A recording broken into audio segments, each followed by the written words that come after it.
In today's video, I'm going to teach you how to configure Brave shields and content filtering. By the end, you'll know how to pick the right blocking level for your browsing and where to manage the filter lists that power Brave's protections. I'll keep it clear and practical so you can follow along confidently. First, open Brave and look to the top right corner of the window. Click the three-line menu icon and choose Settings. This takes you to Brave's main preferences page, where everything we need is organized in the left-hand sidebar. Next, in that left-hand menu, click on Shields. The Shields page is where Brave centralizes its privacy and ad blocking controls. Think of Shields as your personal security dashboard. It decides how aggressively Brave blocks trackers, ads, and other unwanted content as you browse. Now find the section labeled Trackers and Ads Blocking. There's a drop-down menu here that lets you choose a blocking level.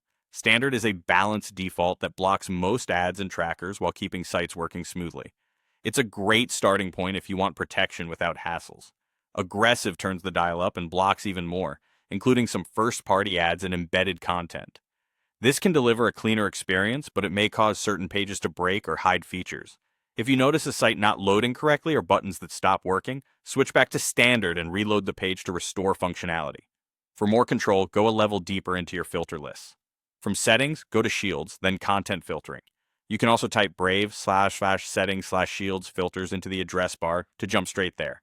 This area lets you manage the lists Brave uses to decide what to block.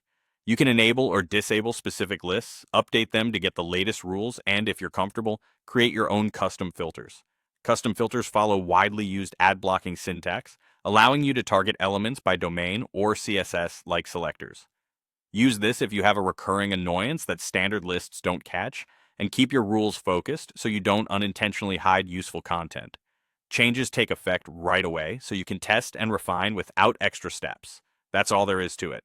Open Settings, head to Shields, choose the blocking level that fits your browsing, and when needed, fine-tune things in content filtering. With these controls, Brave lets you strike the right balance between privacy, performance, and site compatibility. Thanks for watching, and enjoy a cleaner, safer web.